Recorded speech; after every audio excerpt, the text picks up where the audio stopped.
Is your business pootling along instead of firing on all cylinders? Are you feeling overwhelmed, stressed, and frustrated? Do your dreams of financial freedom feel a long way off? Then this is the podcast for you.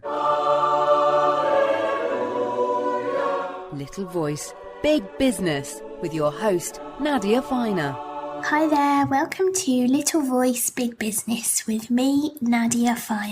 Today we're going to talk about inventions and inventors. In particular, two people, one called Joy and one called Mandy. The other day I took my mum, Mandy, to a film screening of a film called Joy, starring Jennifer Lawrence. And I took my mum because she's an inventor and I thought she'd find it interesting. And it was I enjoyed the film. I mean, it's not had the best reviews by everyone, but I found it to be an inspiring story of battling against the odds and fighting for what you believe in, trying to support your family and create a better life. And as I was watching it with my mum, I kept looking over at her, firstly to make sure she hadn't fallen asleep.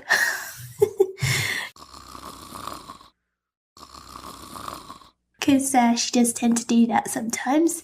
And also to see her reaction. And as the film progressed, it became clear. I hadn't really read up on the story beforehand, by the way. So I knew a little bit about it, but not like the details. But as the story progressed, it became clear that there were quite a lot of parallels between my mum's story and the story of Joy. So I'll start by telling you a bit about the film, and then I'll tell you a bit more about my mum's story, and also from my own point of view of what it was like growing up with a mum who is an inventor. We're making an invention, and it's very serious. Joy in the film, played by Jennifer Lawrence, who I actually thought was really good. She has 2 kids. She lives in this slightly mad house with her mother, her father at times, her ex-husband who lives in the basement, and it's a slightly unconventional setup. And Joy experiences a moment of inspiration when she's trying to mop up a broken wine glass on a boat. And as she's trying to wring out the mop, she keeps cutting her hands, because the only way to wring the mop was by literally squeezing it between your hands, and obviously there was loads of glass in the mop, and it's totally gross to have to actually touch a mop with your hands once you've cleaned the floor with it. So she had this idea to create a self-wringing mop, and she'd had inventing tendencies. So as a child, Joy had always made stuff, built things out of paper, planned things and had ideas, but for whatever reason family and life had got in the way. And you realize that the only thing you're going to have is what you make. That never shone on me. And she'd never really done anything with her skills, and it wasn't until this moment of clarity hit her, literally by cutting her hands to shreds, that she was inspired to do something about it. And luckily her Dad at this point was dating a wealthy Italian widow who had some business experience, although the experience that she had is questionable.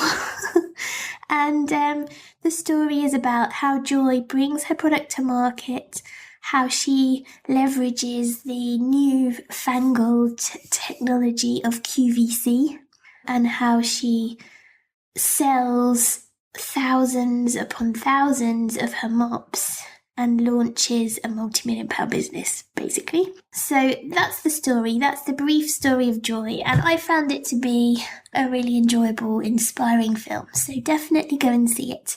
I hope I haven't spoilt it for you by giving you a quick summary.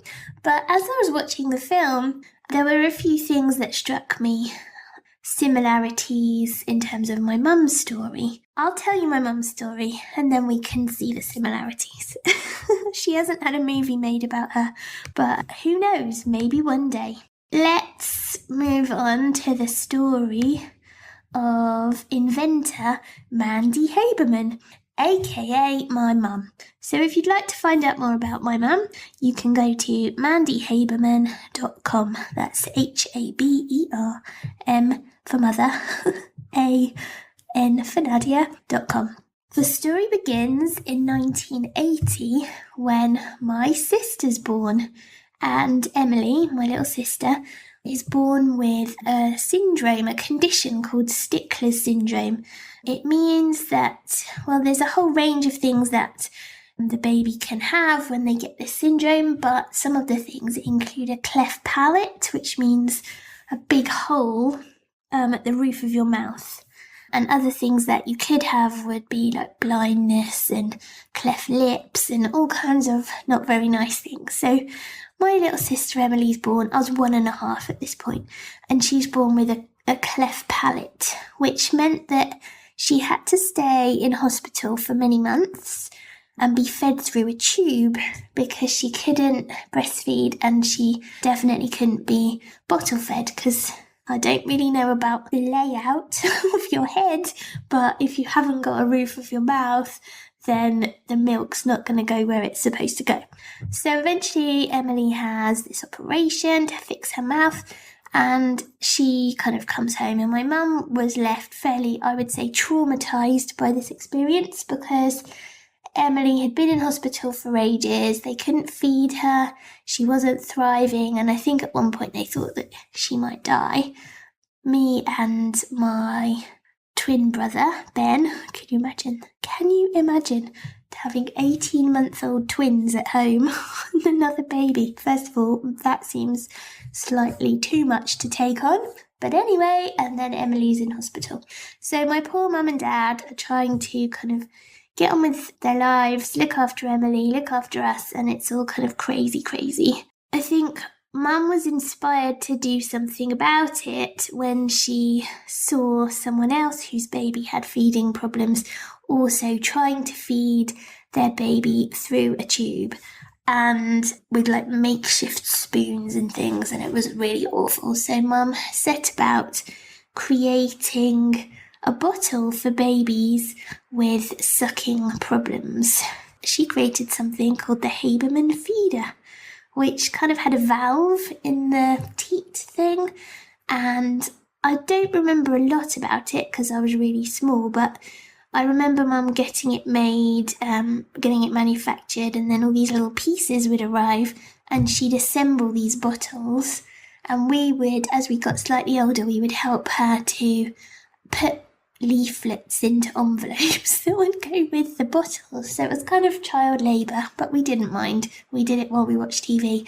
And Mum sold these bottles into hospitals so that babies with sucking problems could be fed with a bottle rather than having to have a tube put up their nose or directly into their tummy, which is pretty horrible.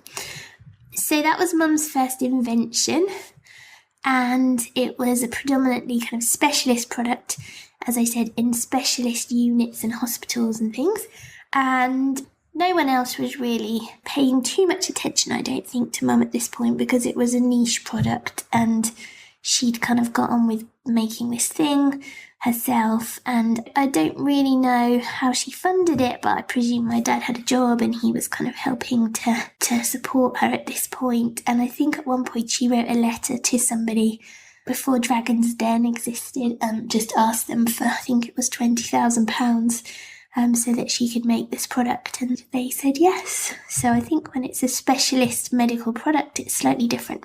Mum's background wasn't as an engineer or an inventor or anything like that. She was a graphic designer, but I think she'd spotted this problem that was very upsetting and traumatic for people who had babies that couldn't suck properly, and she'd kind of set about doing something about it because it meant so much to our family, and the fact that Emily had suffered like this and there was just nothing anybody could do to help, it seemed ridiculous, and she had to do something. So she was compelled by a need that was out there that was not currently being solved. I have to do things myself once and for all. Okay, Godspeed, good luck, here we go. There are similarities if you think about the Joy story, how there was a moment of inspiration.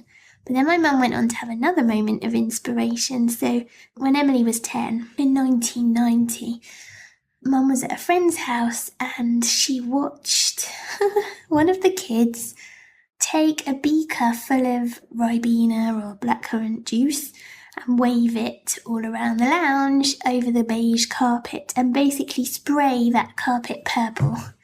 And my mum thought to herself, oh my goodness, this is ridiculous. The kids are basically making that much mess and it doesn't need to happen like that. Something could be done, because actually she could see how the valve that she'd invented for the bottle, which meant that the milk didn't just pour out, it needed to be kind of sucked or compressed in a certain way for the bottle, so that valve could be applied to the cup, to a beaker, and it would stop this kind of spillage problem. So using that moment of inspiration, and that was kind of, I was reminded of that really with Joy's story, where she's wringing out this mop and thought, aha, oh my God, there has to be a better way than this.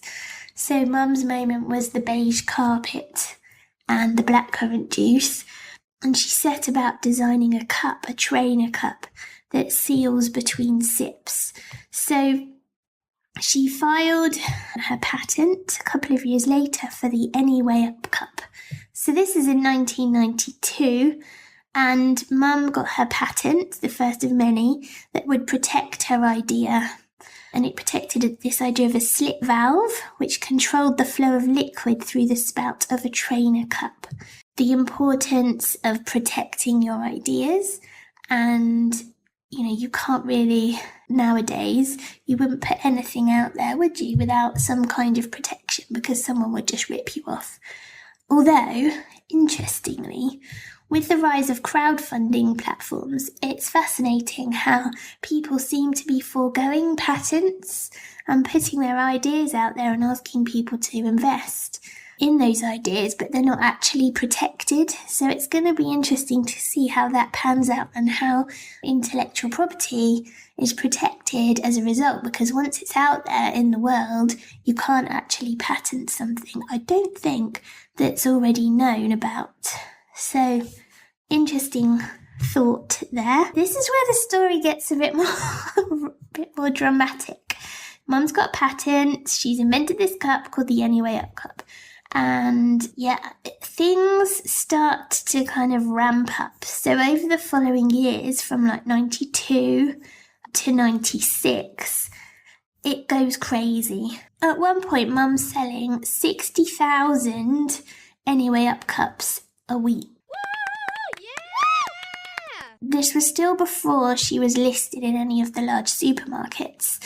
So something quite cool here, Mum decided to get the attention of, I think it was Tesco's. She put an Anyway Up cup filled with juice in a box and put it in the post. And she put a note in it that said, if this arrives full of juice, give me a call. And obviously it did. So they listed it and sales went completely crazy.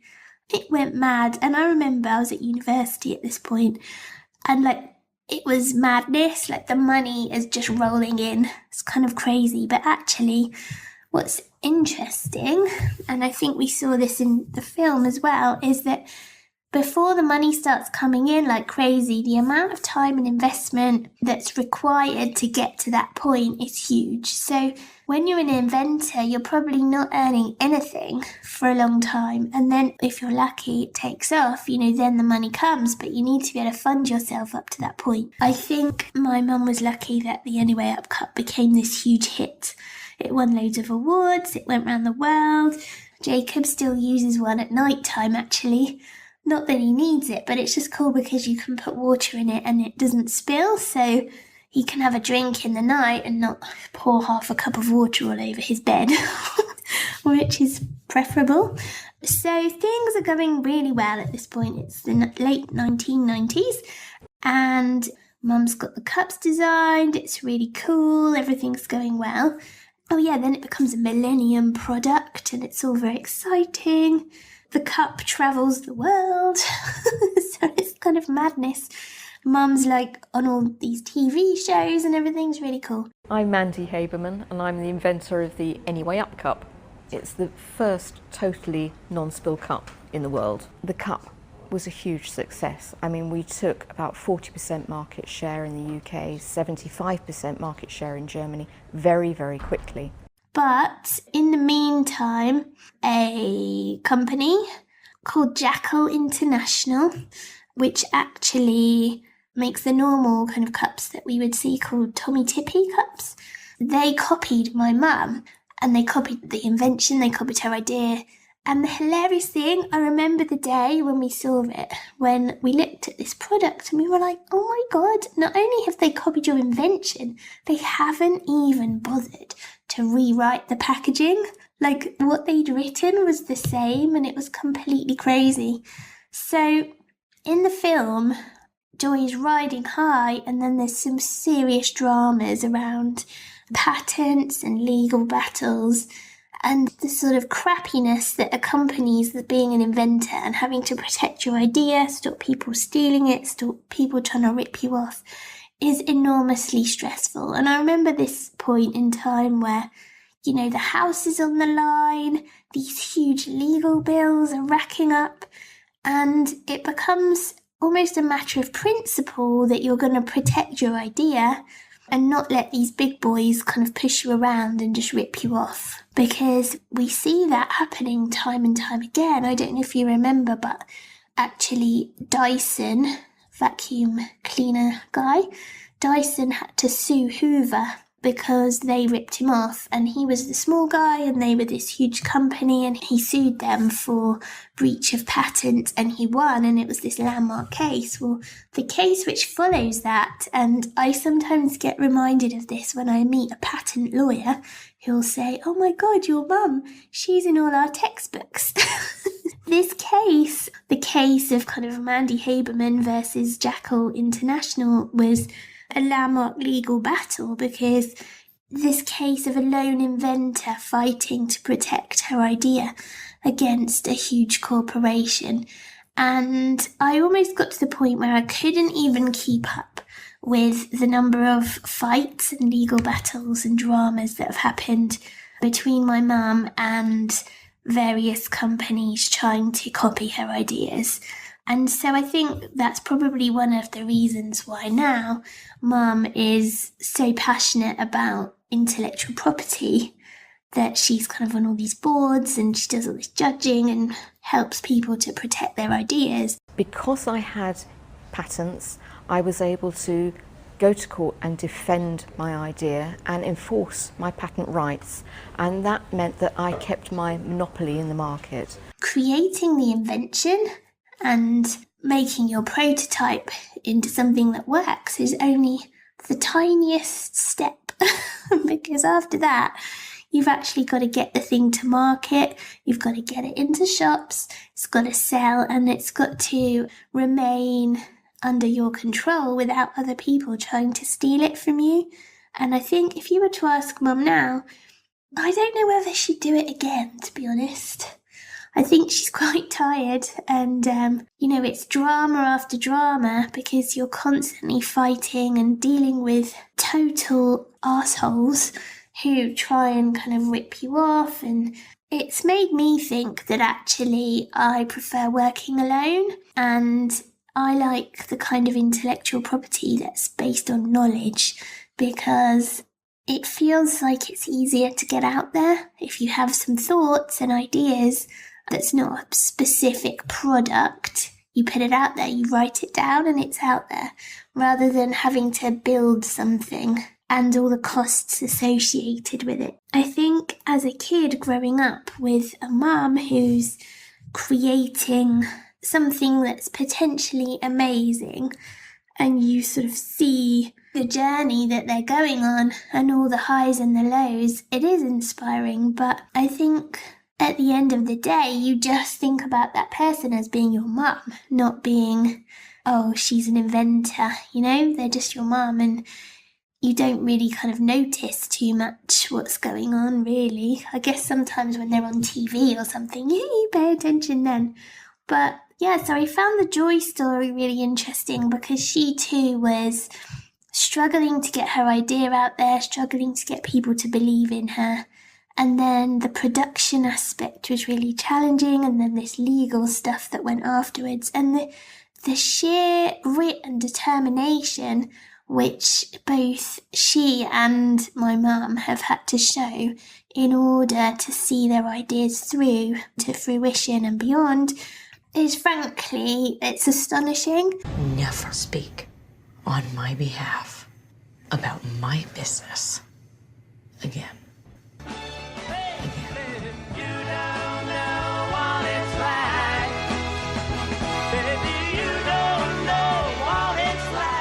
And I know that when we solopreneurs, perhaps service-based, when we're moaning that things are difficult, I'm kind of reminded back to how difficult things actually could be, and the fact that perhaps, things aren't growing as fast as you'd like them to grow, or, the customers and clients aren't rolling in exactly how you'd planned.